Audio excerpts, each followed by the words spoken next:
we're live. Welcome to the Business Law Podcast, a workout podcast by the community for the community. I'm your main host, Sparty. I'm here with my co-host, Midgettes. Hello, Midgettes. How are you today?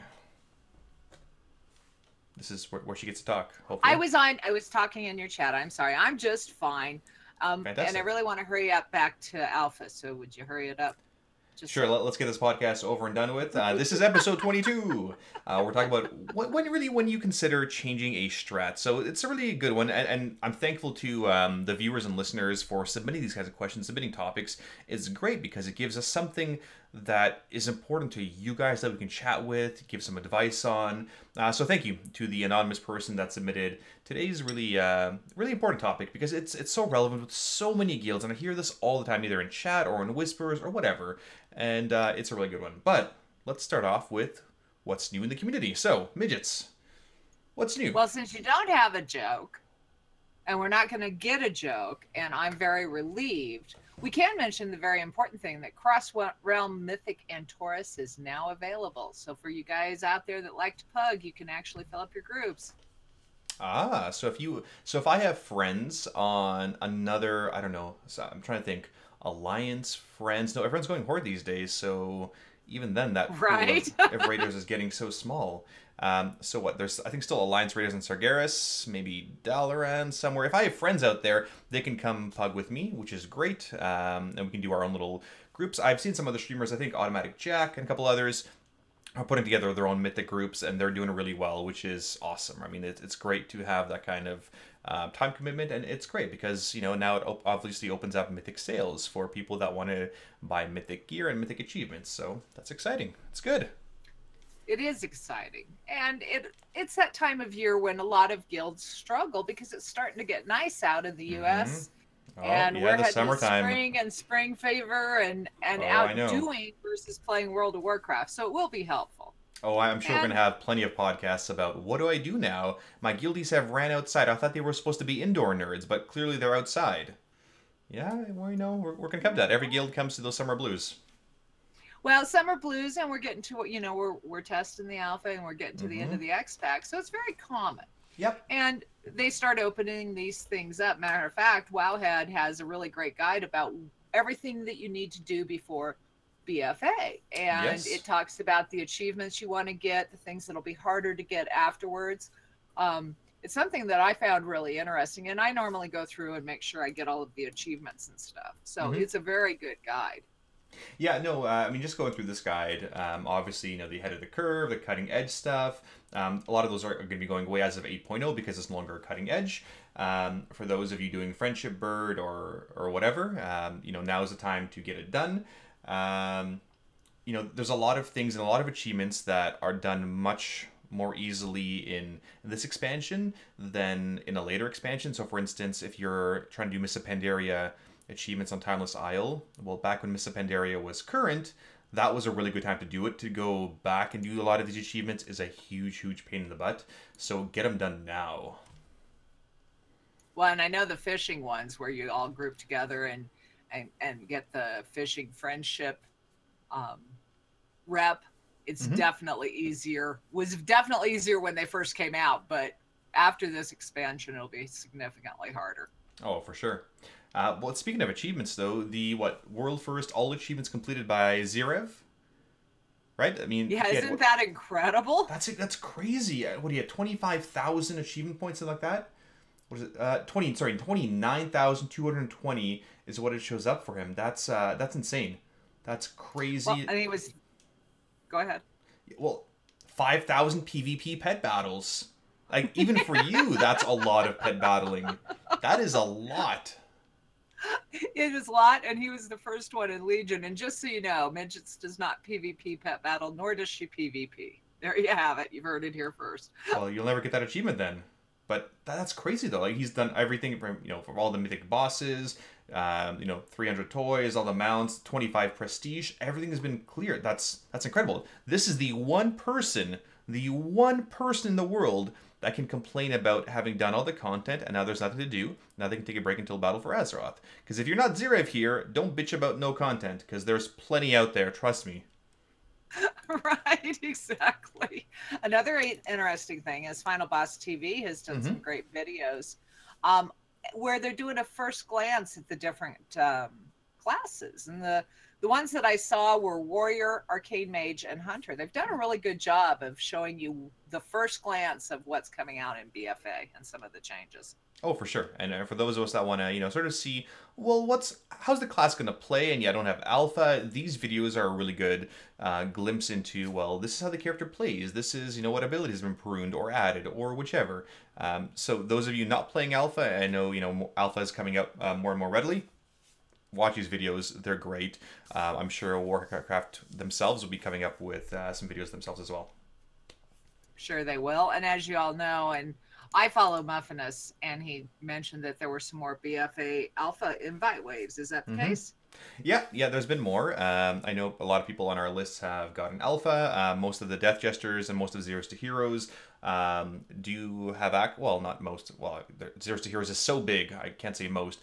Quite a few Zeros to Heroes now have access, and we've created a guild because there's so many of them have access. It makes sense. We created Zeros to Jesters, our little combined PTR testing guild on Anduin, which is great for those of you that are viewers and again, want to be part of an awesome crew on Alpha. Feel free to join us anytime. Of course, we're on Alliance side, right? Because why would you play Horde?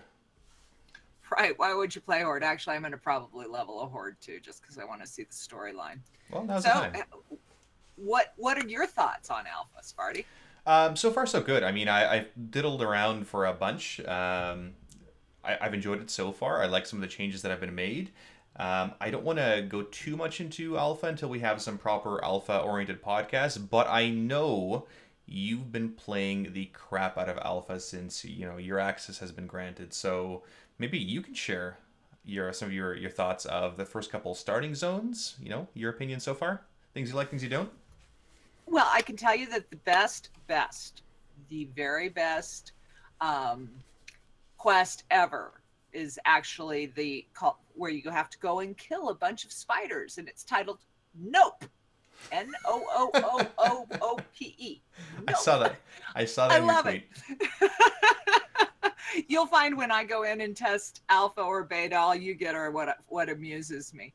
And then I found a quest that says take the high road. That's one of my favorite roads, so I like that quest. And I tried Terragon Sound, and I tried Drustvar. Terragon Sound, I'm not sure I'm sold on. I'm not sure I'm going to do all those pirates well, but I definitely like Drustvar, and they have a bunch of witches, and I'm in this incredible quest line right now that I almost didn't make it to the podcast because I was having such a great time. But we will save all the details when we're providing spoilers. At this point, there's just some tidbits. Well, I'm glad I could pull you away for a brief time this weekend from your alpha. I'm glad you're enjoying it. That's good, right?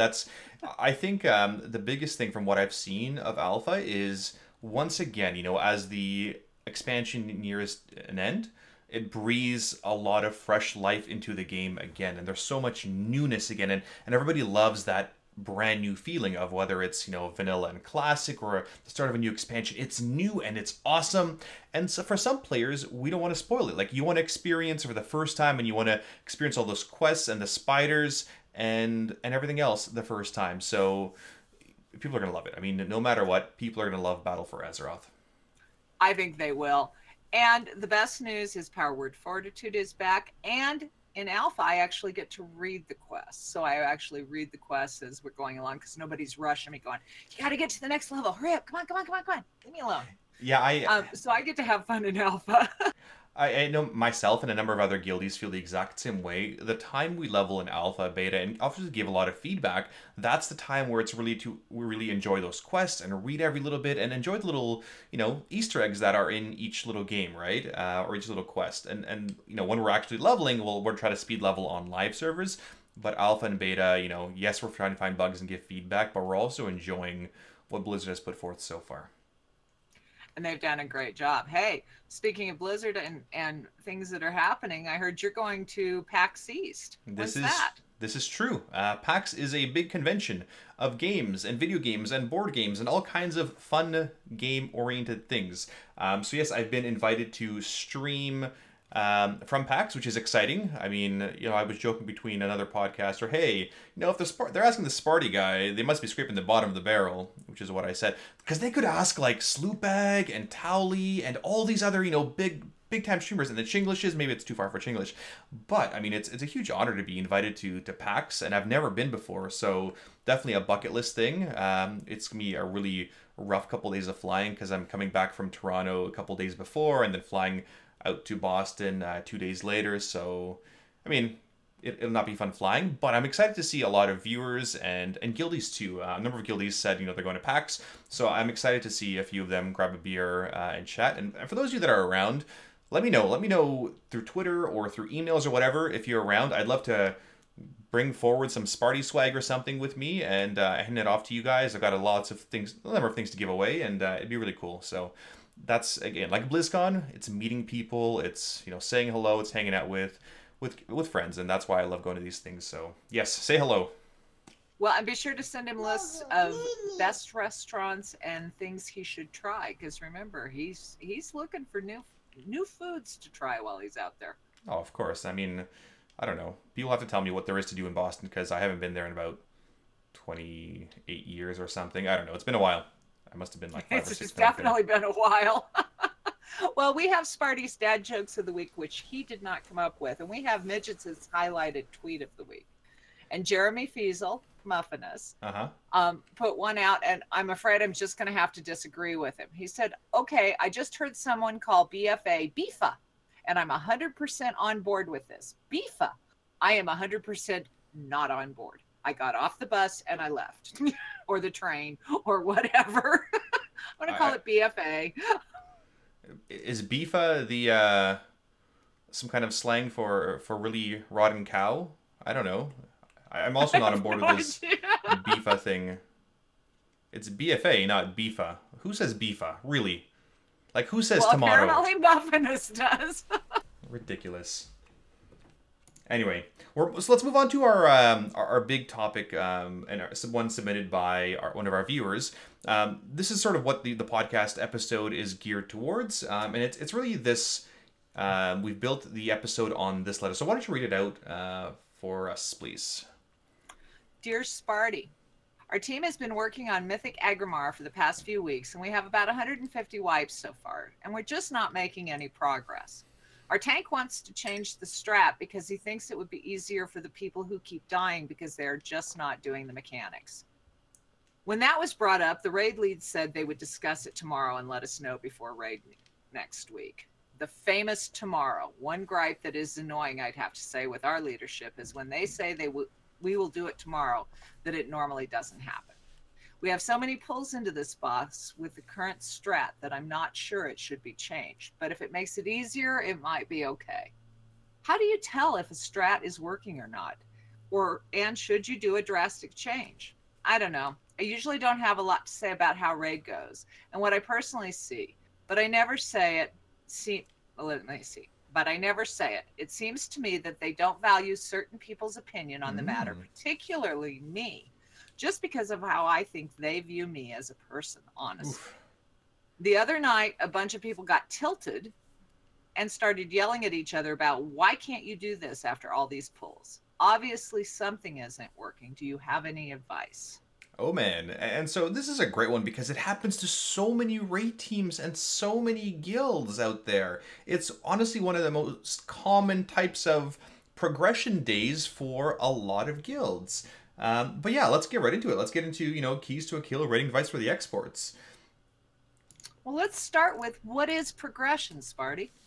Well, progression. I mean, progression is seeing 1% more every single time. It's seeing, what's a better word for progression? Seeing you succeed or get closer to, succeeding or failing better. There we go. Progression is failing better each time, or failing worse, I suppose. But you're getting better at something, and every time you wipe, right, you are learning from a mistake every single time. You go into these bosses where, sometimes it's going to take a few times to kill a boss, right? Sometimes it takes people a little bit longer to learn mechanics, right?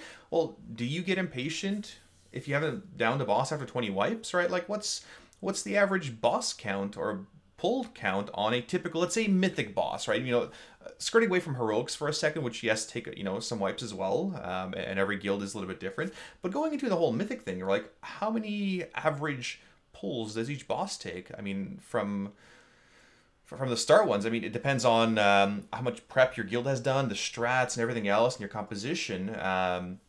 You know, part of some of the first ones, it's, you know, one shot. I remember when we started progression on Mythic and Taurus, it was like a one-shot Garathi, it was two-shot Fellhounds, three-shot Antorin, and then I think we 4 or 5-shot Portal Keeper, and that was sort of typical, and the difficulty obviously ramped up at some of the later bosses of 50 pulls, sort of 30 pulls, 50 pulls, 70 pulls, 100 pulls, and like 300 pulls. So that's pretty common. And what often one thing I ask my potential applicants is, well, are you really impatient with this boss? And it often speaks to players that have not raided very much or raided very long. Are you impatient with your guild after only 100 pulls? Well, what if you joined a higher progression guild? You are now wiping 400 times to that boss, which can be very typical for things like Heroic Ragnaros, and for some, you know, like Mythic Kill Jaden, and a lot of those high-end Mythic bosses, right? You're getting close to 400 pulls. I know some guilds that got to 520 pulls on Mythic Argus before they actually killed it, and like, oh, that's crazy. That's hundreds more than we did. But that's crazy, and a testament to, I don't know, how stubborn they were or how much perseverance they had. A lot of these bosses are designed to take that long for the average Mythic guild, right? And you have to be prepared to progress and fail and wipe that many times until you master it. Well, but what if I don't? What if, you know, we're 50 wipes in and you guys just don't have it? Am I in the wrong? Well, it's 50 wipes, right? It depends on the guild. Some guilds you're going to expect to wipe, you know, only a few times, or the average, let's say the average wipe count on this boss is 50. Sometimes you're going to kill this boss in under 30 wipes. That's awesome. And other times your team is not going to do well, and that's okay, because again, we all have our bad raid nights, and you're going to be wiping, you know, 100 times. But part of it comes down to, you know, what are your team's expectations? Are they in line with yours? You know, maybe you're this amazing player where you're never wiping a raid and never making mistakes, and you're always top DPS, and you're a person that never exists. But you have to remember that not every team is Method, right? Not every team is the, you know, some of the highest caliber players out there, right? And even then, the Method type of guilds, they're still wiping 350 times early on these bosses. And even when they have these bosses on farm, they are still going to wipe to them sometimes. It happens, you know, shit happens. You know, people disconnect, somebody lags out, you know, they miss an interrupt, and you wipe, right? And that's fine, but that's part of it. You know, you're not always going to be able to do better and better and better and better than the previous time. It happens. It does happen. Well, and I remember when Method killed Argus. Mm-hmm. I can't remember his name, but he did a tweet on how the difficulty of all of the bosses, and he had this little line, and they were all, and then he went, yeah, Sko, there we go. I can't believe couldn't remember Sko's name. And then for Argus, he went all the way to the top, and they spent what, 3 weeks getting Argus down, or was it even longer? I don't remember now. I can't remember how long it took, but I know it took, you know, hundreds of attempts. But that's also very typical of what most of these other bosses took as well, right? Yes, they're doing split raids, and yes, they have better strats and better weak auras and you know, better add-ons than most guilds out there early on. But still, those kind of guilds are still wiping tons of times and spending, you know, 8-10 hours a day raiding, right? Those guilds, they're front loading their raiding. They're putting their 350 pulls early on. The average guild, you know, my guild out there, well, we're spreading our 350 wipes over, you know, 2 months. And that's the big difference, right? And yes, we have better gear at that point, but we're still splitting our raiding over a longer period before we get some proper downtime. Well, and you have to remember that there's different reasons. There's gear levels, their familiarity with the strats, and I just can't imagine that, and we'll use Method. I'm not in their raid and I don't see them, but I just can't imagine that they're screaming at each other all the time and saying you suck versus saying, okay, you're missing this and you need to do this. And there's a difference. Yeah. What happens when that raid environment as an individual gets heated? Those frustrations, I think, with most guilds are inevitable, and it happens, again, on every raid team that I've ever heard of. Even those top guilds out there, I remember videos from Dragon Soul, right? Was it Dragon Soul Skull was reaming out one of his players, raid leads, boomkins, or something, and that frustration is always there. It does happen. And you could say, yeah, part of it is progression rating, or part of it is that higher-end rating. It's not what all progression rating is like, but it happens. So what? So, somebody gets reamed out. Hey, guess what? Are they perfect? Are you perfect? No, right? Stuff happens. Part of the raid leader's job is to keep people in line, but people make those mistakes. Going into it, you just need to settle things down, right? People get heated. Listen, you just got to tell them, listen, calm the F down. Let's, take a step back here and reevaluate what we're doing. But I'm not making the mistakes. You are. Oh, is that so? Right? So when this is a really good one, because oftentimes people will say, hey, it's that guy keeps wiping the raid and keeps dying early, right? You're always singling out that guy. The raid leader keeps calling out his name or her name, and they just keep dying. Well, right, it goes back to, you think Joe sucks, and Joe is holding the team back. Okay, that is one opinion, right? That is definitely one opinion. Maybe, you bitching about Joe's survivability isn't really true, because when you look at survivability logs and how long Joe is staying alive, he's actually outplaying you. So when you say something like, hey, this guy keeps dying all the time, he keeps wiping us, you should really have some logs to back that up, because a lot of players don't. They just sort of see, oh, this guy keeps dying again, right? They don't notice themselves dying, but often when everybody else is dying or whatever else, that's when they pick it up. Maybe. Well, no, go ahead. Is that a point where you turn around and say, hey, instead of saying, hey, Joe, you suck, hey, I was looking at your logs, Joe, and I see that you're not doing this. And the reason I say that, and keep in mind, I laugh because one of the podcasts, somebody came in here and said, have you looked at Midget's logs? Don't look at my logs. Number one, I heal with fantastic healers, and number two, I'm a backup, and I'm not a progression raider. I'm more of a casual player. But back in the day, I was helping out my son's guild and team on Paragon on Frostname. We've talked about them, and it was Syndragosa. Mm-hmm. And if you remember, you had to move past Syndragosa and do it without getting one shot. Otherwise, you did. And I could not make that change from one side or another of Syndragosa. Some of it was actually my video card because I had some lag. I didn't know it at the time. But I also just could not get through there. And the guys were so cute. They brought me speed pots. I mean, we went and practiced. And they helped me. Now, keep in mind, it was a different environment. I was helping them. I wasn't in a progression team. But I would think that would be a whole lot more effective than you just suck. But maybe I'm wrong. You're absolutely right. So you go into a situation where, let's say Midgets is wiping the raid because of so-and-so. I'm going to use you that as an example. Be the teammate and not the judge, right? Are you there to judge everybody, Mr. Perfect? Excuse me while we slow down here, or we try to speed up to to your perfection and level that you're at. But be the teammate to help out, right? And that's the big thing of being a raid leader, and sort of your team's expectations of, is the expectation of your raid lead that you figure shit out every single time you're wiping? Potentially, some teams are like that. Or is it a collective effort where, hey, this person's not doing well, they're a teammate, let's help them out. Listen, I play hockey, right? I play hockey, I'm not very good. I would be the equivalent of an LFR normal raider because, I'm bad, but I love it. But the guys on the bench are always telling me, hey, position yourself here next time. Hold your stick this way, keep your stick down, stay in front of the net, and do that kind of stuff to help me out. That's what being a teammate is all about. And sometimes it's giving that criticism of, hey, listen, you're doing something stupid out there by the blue line. You need to get in there and, and obviously not be butthurt by the advice that's given to those players, right? It comes down to being that teammate. And, if you're bitching about Joe, well, okay, you're free to complain, obviously to the raid lead, but maybe Joe thinks you just bring a lot of negativity to the team and you're the bigger problem, right? That's, maybe a conversation for a different time, but maybe you're not the kind of player that the guild should have on their team. Maybe, right? But it comes down to, talk to your raid leads, right? Talk to the rest of your team and be that teammate to help each other out. Don't be that one guy that's sitting there, hey, listen, I've wiped the raid fewer times than all of you. I've learned this mechanic so quickly. I am awesome, right?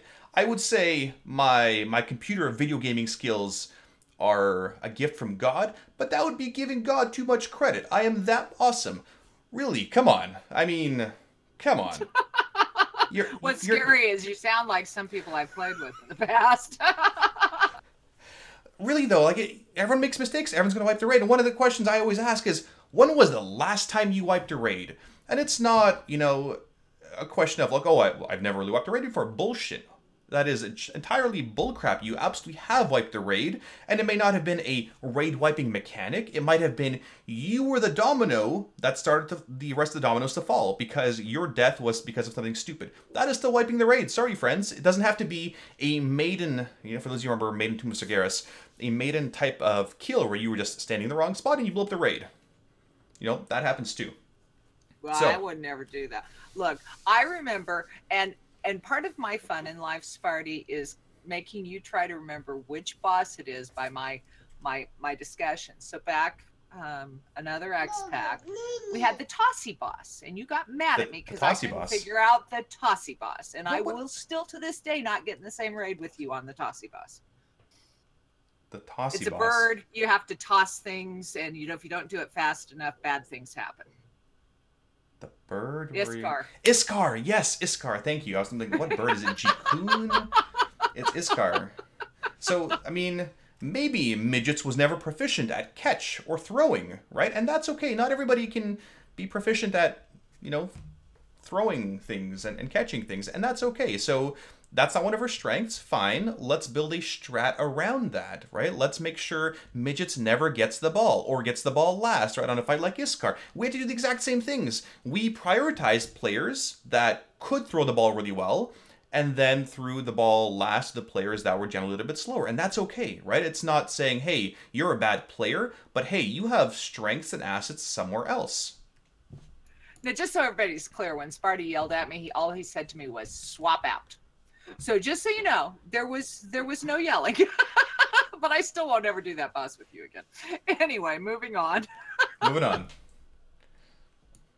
So that big strat change, right? When do you do that big strat change? So let's go back to this person's original question on Agrimar. They've wiped 150 times to this boss, and who was it? Someone else suggesting a strat change? I don't know who it was. Or the tank. The tank was suggesting a strat change because he thinks it'd be easier for players who keep dying because they're not doing mechanics that well. Okay, I mean, so number one, yeah, people can have a bad night. Yeah, it's been 150 pulls. They probably should learn the mechanics by now. Maybe the strat is a huge part of it, right? I'm a firm believer in these strats should be done in such a way that it is the easiest possible way for your guild. And not necessarily for the first kill, but for all subsequent kills, right? You don't want to, build a strat that really revolves around one person if you can help it, because what happens when that person, that warlock, that paladin, gets hit by a bus or wins the lottery, right? Well, now you have to completely rebuild the strat, and you need to bring in a brand new person to learn that person's role. I don't think you should build strats like that. And yeah, maybe 150 pulls. It's a tough one to balance because 150 pulls into it, you're really invested. At the same time, potentially, if you're wiping 100 times that same strat, instead of banging your head against the wall, right? If you keep doing the same thing over and over and over, expecting a different result, that's the definition of insanity. So maybe 50 pulls, 30 pulls, whatever, that's the time to change that strat. And that was something that I had suggested to my own raid leads at the time when we were working on Argus, of saying, listen, we keep dying to third change. This is crap, right? We've done dozens and dozens of attempts, and clearly the cooldowns are out of whack, and clearly, something's not running. Let's look at potentially changing the strat up for this boss, right? And obviously the next day we got to kill. But sometimes you have to, and sometimes it's things to think about, or what ways can your team improve going into it, right? Sometimes there's just little tweaks you can make of, hey, let's just rotate these cooldowns around, let's just send somebody else to do a smaller job, or this paladin to stun the ad on Agrimar, right? Versus a huge, massive change to a strat. But, you're going into this, and, you look at players like Midgettes who can't throw the Iskar thing, you need to recognize your team's capabilities and challenges, right? Some players, again, are really good at that, quick reactions.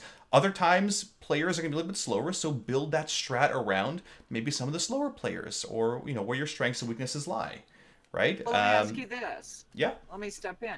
So, especially on some of these later bosses, a lot of times you're extending, and you're extending with pretty much the same 20 people. Mm-hmm. With that being said, this next week, let's just say 2 or 3 of those people are going to be gone, and you're bringing in totally new people. So you have a team that's already frustrated because there are 150, 200, 500 wipes in. Mm-hmm. And then you bring in these new people, of course, who are learning what they've learned for the first 150 wipes. And I know, for being one of those people, because I'm actually more of a backup than the main team, their patience level for me catching on isn't as always as good. Yeah, but that's being said, right? You go into, you know, let's say they're bringing you to Mythic Argus for your team Wobble Gobble. The expectation for a player to catch up, right? I mean, let's say everybody, all 19 other players know it. Really, it's going to take you probably 20, 30 pulls to get right on board with where everybody else is, right? So that should be the expectation that, like, hey, not super familiar with it, seen it, obviously, you know, done all the research, but there's nothing better than being in there for the hundreds of pulls, right? Nothing can replicate that. So yeah, it's going to take you a few pulls to catch on the positioning and get the muscle memory down, because that's what a lot of it comes down to, just straight up muscle memory. And every single player on that team, you know, hey, you're going to miss a couple people. Okay, so here are your 2 options, right, for your strat for that evening. Number 1 is you call the raid net because you're missing those 2 players. Okay, well, that can go over well or not, depending on, you know, how much sacrifices people have made to be on that night. Number 2, you know, real life happens, so those people can't be around. Well, we have players like Midgettes to back in to you know, to fill those roles, and we need to give her some time to catch up. Number 3, we readjust the strat entirely because, well, it's not going to work, because normally we have a Resto Druid or we have a Holy Paladin, but this week we have a Holy Priest. So maybe we need to readjust the strat entirely, right, depending on what the boss is. So those are your 3 options when you go into a fight or when you don't have some of those key players. Yeah, well, we're just talking about Agrimar. Argus is completely scary because I know how many pulls that one takes. Mm-hmm. Yeah, but you have to be able to, because you're not always going to have the same people. So let's just touch on that a little bit. I don't want to spend a lot of time on that. When you're developing those first 150 to 200 or 500 pulls, do you always just bring the main team, or do you get other people in to get them some experience so that if somebody is out when you're further progressed, that you can actually, I seem to recall right before you guys killed Argus, one of your main players was out that night and you downed it without him. So how do you do that? Philosophically, the first couple nights of, let's say, a new heavy progression boss, let's say it's Argus or Agrimar or whatever, we try to get everybody experience on that boss. So they see the first couple phases. We do have a goal for every single night of, you know, hey, we're going to get the boss to this percentage, or we're going to get through this phase, we're going to get through this phase successfully this many times. We always have a goal internally for what we expect the team to do. That being said, we always want to make sure, yes, people get, you know, fair play time, and part of that is relevant in terms of running a guild and a raid team. I mean, that being said, people know it's okay to sit. They're going to be sitting out. Hey, you know what? 150 pulls, you may be sitting out this time. But at the same time, there's value in having people come in sometimes to just see and experience the boss, because in the long run, that may save you lots of wipes by, you know, by Midgettes or a hunter or someone else knowing the fight. Right? That's philosophically what I want to do going into these. Well, that's good. But what do you do with player frustrations? Because one of the things he mentioned is they got tilted, which sounds like they got pretty mad. Yeah. What do you do when they're fighting in raid? How do you, is it good? Is it a bad thing? Does it make it better? Does it change the atmosphere? Is there anything you can do to quit and make it not happen? Yeah, so is it great? No, not really. Should there be discussion? Absolutely, 100% there should be discussion. If it gets to a point where it's like, hey, you know, why do you guys keep doing this shit? And these are the dreaded whys that I hate. Why do you keep dying to this mechanic? It's been 300 pulls. Why do you keep dying to Death Fog? Why do you keep, you know, being out of position? Listen, you know, and I told my raiders and vets this, it doesn't matter why, okay? There is no why. Don't even worry about the why.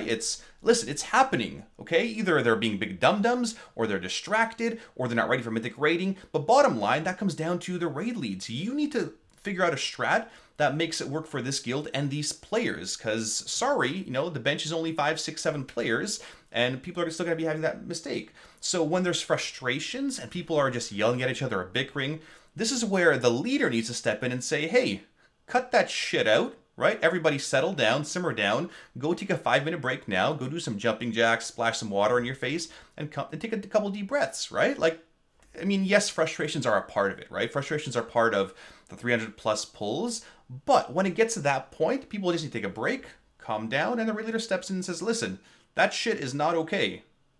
Let's take a step back. Let's reevaluate what we need to do, you know, talk like adults and move on, right? That's part of intelligent progression rating.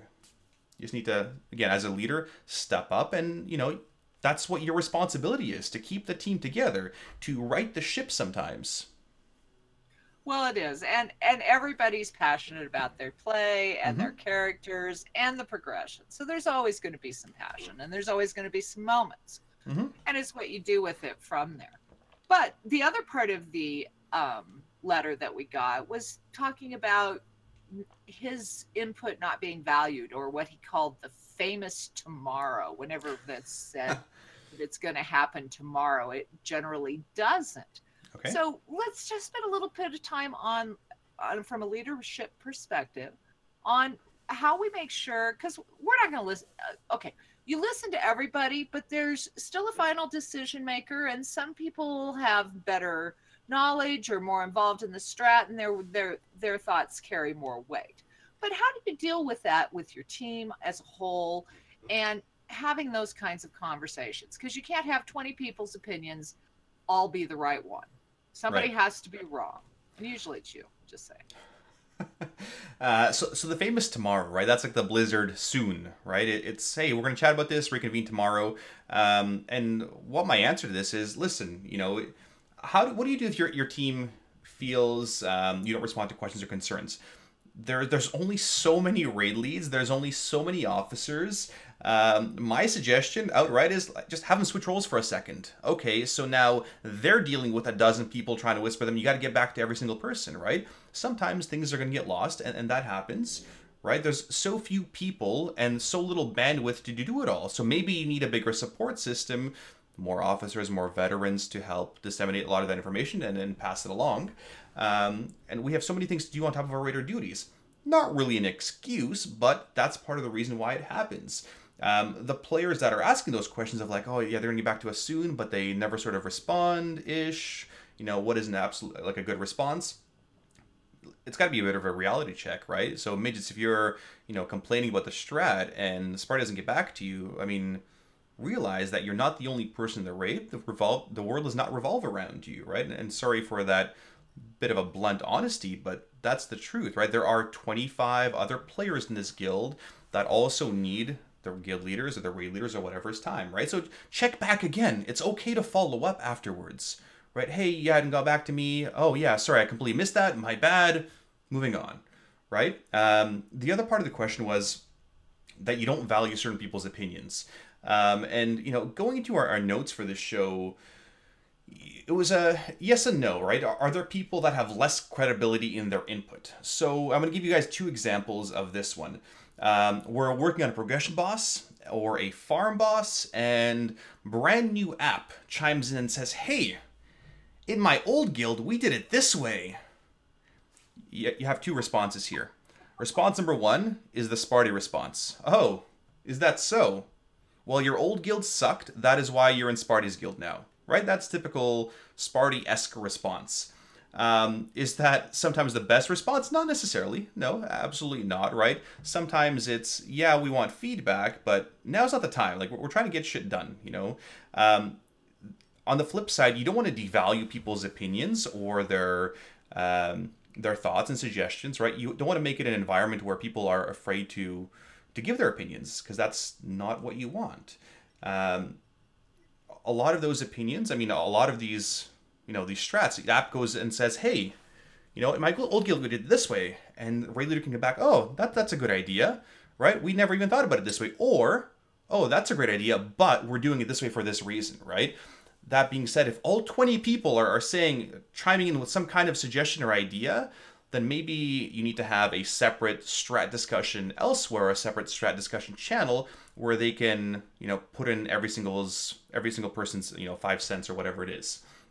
Again, you have to go back to what is healthy for the team, right? I mean, there's always that one player that wants it his or her way. Their way is best. Well, if their way was best, they may be raid leading or they may be guild leading, right? And maybe they should take that upon themselves somewhere else.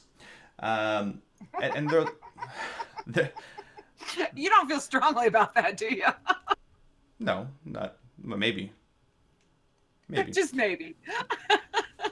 And there's always gonna be these people that people have an opinion you don't like, and that's fine, right? That is totally fine. Sparty, it's your fault because you were at hockey all week. Well, listen, I'm playing in a March break tournament. I have to. The gold medal game is on Tuesday. I'm sorry I can't be there every single raid night for the past 13 years. Sometimes Sparty will make those, non-real life sacrifices and other real life sacrifices to be there for the team. Another time, Sparty needs some Sparty time to, to do some important real life stuff, and people should be accepting of that, right? But people, and leadership should realize that the strats, every single, and I've told my viewers the same thing as well, where the success and failure of your team lies solely with the leadership. If your raiders are not performing the mechanics and people are bitching, right? I mean, that's obviously comes down to leadership because you need to stifle that complaining. Obviously, if they're, doing it up front and, not doing that whole closed door bitching crap. But it comes down to the leadership, right? If your players are failing to mechanics, if, the Shadow Priest keeps dying because he's really slow, okay, you need to, as a raid leader, rebuild your strat around your players and to make sure they do succeed, right? When you're playing on, again, a sports team, right? Same thing. You oftentimes build strats depending on the strengths and weaknesses of your team. Right? You build a system that works for your team, right? Just because Method did it this way and Midwinter did it this way doesn't mean your guild needs to replicate it. You are often going to have to change those strats and adapt them for your own team. Right? Comes down to your raid leadership and your guild leadership. Well, and it's knowing your team, because there are players who may not be as fast, but they bring other value, or they may not top the DPS or healing meters, but they're great at those clutch heals, dispels, or doing interrupts. And so often they just sit here and look at this one thing. And I think that what you have to realize is you have a strat, and let's not fool ourselves. Most of us look at the top guilds and say, this is what they did. And we mimic it. And this has been successful with other teams. And sometimes an easier strat, your 200 or 300 pulls in, it's not good for the team because you've developed it around your players. If you're simply taking a strat and bringing it into the raid without developing around all of your players and their strengths and weaknesses, then you're going to have more problems. But at the end of the day, you've got to understand that somebody has to be the final decision maker. And ultimately, it's going to be on the raid leads. So even if if they think Joe sucks and you haven't removed Joe from the raid, that's the problem. And what we all have to realize is it's not quite that simple, and we're truly a team. But do you have any closing thoughts on this, Spart? Or you want to respond to that first? Yeah, no, absolutely, right? Again, if it's Joe that's sucking and Joe's, terribly bad, well, whose fault is it? Is it Joe's? Maybe a little bit. It's really your fault for not swapping him out or replacing with somebody else or rebuilding that strat. It is raid leadership's fault, right? The players should be unhappy, not with Joe, but with the raid leadership for continuing to bring him or her because, she's the GM's girlfriend and she's not doing really well. Husky here in chat says, I love how you delegate responsibilities, and that's something that's really good. As a raid leader, you have all these things, right? We talked about how much bandwidth a typical raid leader officer has. In order to maximize your bandwidth, try to delegate as many responsibilities as you can to other players. Involve them in leadership. Do what you can. And we've done the same thing, right? Whether it's loot council or strat spreadsheets, the more you can do to train potential future leaders, the better, right? The easier it's going to be on yourself, and the less burnout risk you're going to have. And trust me, I know. You know, when I had to rebuild my guild the first time in AQ40, and I had next to no officers, and it was Sparty raid leading, Sparty running the website and recruitment and strats and loot and everything.